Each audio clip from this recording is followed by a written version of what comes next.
Mine is the discourse surrounding the what spirits lost to the Mongols primarily, and when it happened, I watched the game back, the maps that Spirit lost to the Mongols in particular, and there's definitely points where there's an awkward moment for Chopper here or there, or there, he does a couple weird things. Honestly, like there's just moments where like he's throwing he threw a utility one time, especially on an A split on Mirage, where it was just like, okay, that kind of just hurt your team more than it helped your team.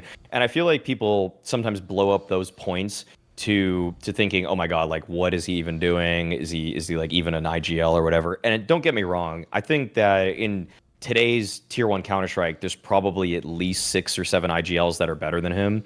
Um, but I think that I would boil down the conversation of picking on Chopper to simply, okay, who are you reasonably going to get that's going to replace him? And I think a lot of tier one Counter Strike discussions can go down to that. You can think a person is not great, and that's fair. You can think he's not the greatest IGL of all time, but if there's no reasonable replacement that you could just say, this is the obvious guy, this is the obvious guy, I find that some of those discussions are a little bit fruitless. It's kind of like, it kind of reminds me of when Kassad, like what I saw from a lot of community members recently, reminds me of when Kassad says, FaZe are not a top 5 team. Okay, Kassad named 5 teams that are better than them, and then he can't do it. So then it's like, what is even the point of the statement if you can't really actually come up with answers beyond that? So that's why in Spirit's loss, there has to be blame. I don't accept the idea that you can go through a tournament and not make the playoffs as Spirit and walk away blameless. Like that's not achieving the goal that they set out to achieve. That's not reaching the heights that we know that they are absolutely capable of and should be exceeding. So when I point blame on the team, you could there are greater aspects, and I'm sure that someone that is in the Spirit camp says we didn't do this right on the macro level, we didn't do this right in terms of like the spacing here or something like that. And yeah, the spacing for Spirit looked kind of awkward and bad throughout their series versus the Mongols. So that's like a general point. But if I had to boil it down to a single player, which is oftentimes what desks come down to, podcasts come down to, it's Zwei. For me, it's Zwei. Zwei was the weakest player for me watching Spirit in that series. He could barely hold the bomb site at A. Like, he was getting run over by everybody. He was playing stairs almost every round. They started throwing, halfway through the half, they started throwing nades at stairs blindly because they just knew he was going to be there. And then even when he's playing on the bomb site at times, he wasn't able to get kills either. So my bad point is partially just Zwei being bad, but in a way also the community sentiment that this is Chopper's fault, who, by the way, like, he won the major as an in-game leader. He won Katowice. Yes, it was Donk going absolutely nuclear. And he's also won Cologne with this same, with Zwei too.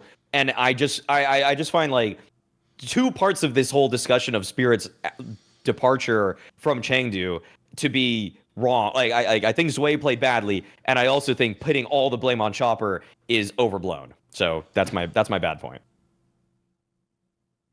Yeah, I think Zwei hasn't really found his footing yet in the team, but at the same time, like they won 2 tournaments with him, right?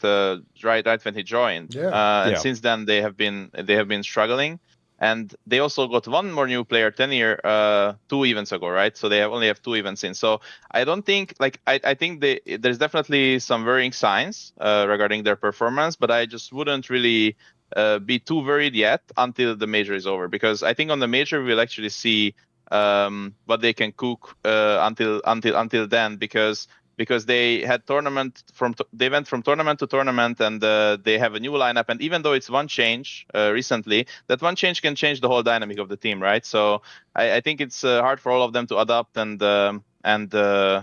get back into the shape.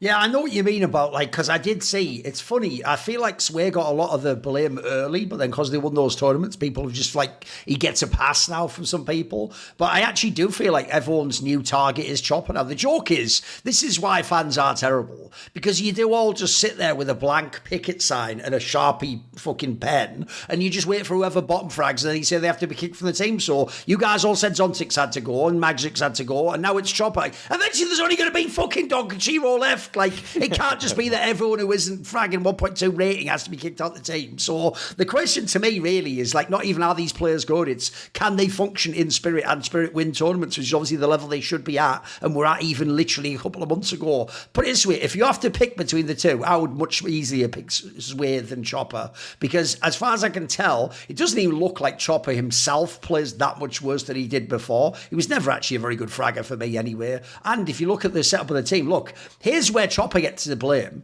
is if at the end of the whole season, after the major, this team just can't do anything. If they do what they did these last couple of events, then maybe he gets the blame as the IGL. Maybe he should have said no to the player adding, or maybe he just can't operate this squad. Then you can ask it, but I agree with Maui as well.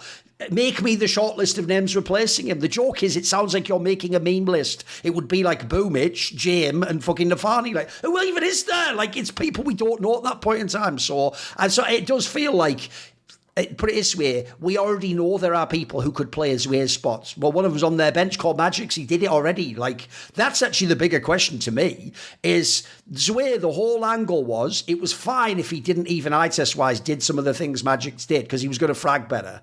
I think it's actually debatable, since he can mathematically show if people frag or not, that he is even a better fragger. Eye test wise, he is, because he just looks like he has better aim. But I have to say, when I actually watch him in the game, that's the bigger concern to me, is if I am someone who has Magix and Zontix on the bench, it's not that Zway has to even be bad. It's just that, like, bro, if we keep having these results, I'm going to have to change someone. And the obvious thing is, bring in one of those two, since at least they were a very known quantity, that everyone knew exactly what they're going to do in the game, where they're going to be, I think that's one of the problems that you're going to have, because at least if you're Tanair, people will give you time, bro. You've only been here a couple of events, and we just play way worse than you did in a row, because everyone assumes you're going to turn it around. The Zway angle, I feel like the real problem there is they never should have done that signing. Like, that signing looks like you took a player. I don't believe you wanted him to be Magic spots. It just doesn't make sense if you look how they're using him, mate. There's no way. That's like you did that move in case he didn't get Tanair, and then on top of it, you just decided for whatever reason to bench Zontix, you can have everyone in the team at the same time. If anything, I would say the greed is trying to put all these players in the team at the same time. I would probably just pick one, and I'm sorry, it's probably Zway for me, and I would probably pick one of Magic's or Zontix, have them come back and bring them into the team again, because I do feel like, I put it this way, my point next one's going to be about some Spirit stuff as well. It's not just one problem. They have a whole bunch of problems in that team right now, and one of the bigger issues is, even though, yes, they won the first two events with Zway, it hasn't looked great since, and I do think everyone should get a season if you're in a top team, but mate, he's had most of his. Like, he was there from the very beginning of the season. He's had quite a few maps to play now. Tanair's barely had anything. I'll give him plenty more time. But all these decisions will only be made after the major, realistically. Another thing regarding Zway is that people bring up the argument that we don't know what Magix's intangibles were versus Zway's, and this isn't even an objective statement with pure. There's a slight amount of speculation, but I don't even think it's that much. When Zway dies, you can see the player cams. He is just putting his head in his hands on 40% of deaths.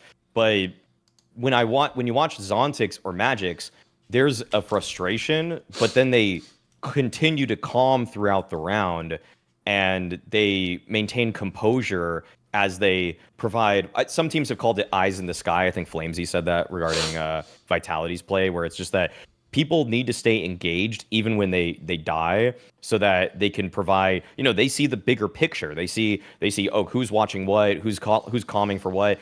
And when Zway dies, it does not look like this guy is contributing at all. Like, yes, it's slightly speculation. I'm not hearing every round of Spirit, but when I watch Zontix, when I watch Magix, actually, you know what? I'll just be real. It's not speculation, okay? At the Blast events, we can see the player cams the entire time. Like, I can see who's talking and who's not talking. I've seen Zontix and Magix continue to communicate even when they die, and I see Zway just, like, sit there with his hands on his face, and, like, maybe he's calming through his hands, but I doubt it. So that's where I continue to push the intangibles, which probably are actually rather easy to spectate.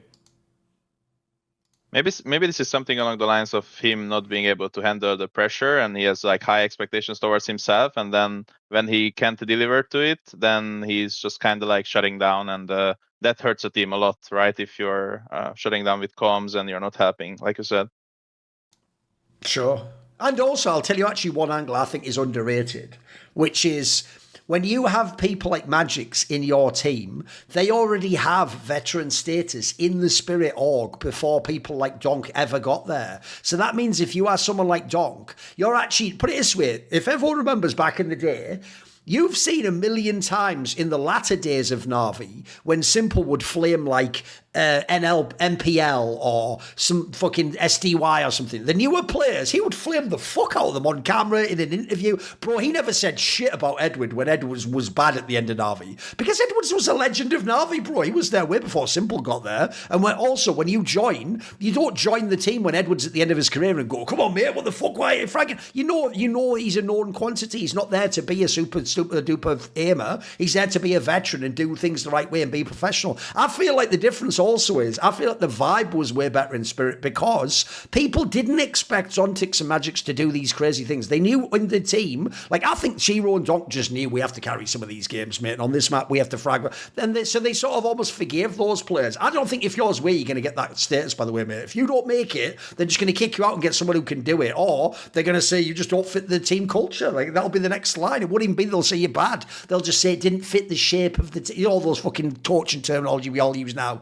The shape of the team and the dynamic between the players. There'll be some fucking PR version of why you kicked from the team. The but spoiler, it does just mean, yeah, we didn't have the same vision. The joke being our vision was you not being in this motherfucking team. So yeah, your vision was to be in the team. So there was a fundamental mismatch between our vision. Yeah, I know what you mean. That is the bullshit cocksucker angling. I know, whatever. More cool, funny, interesting clips based on topics from my content. Well, subscribe to this channel then, or, be a pleb and don't.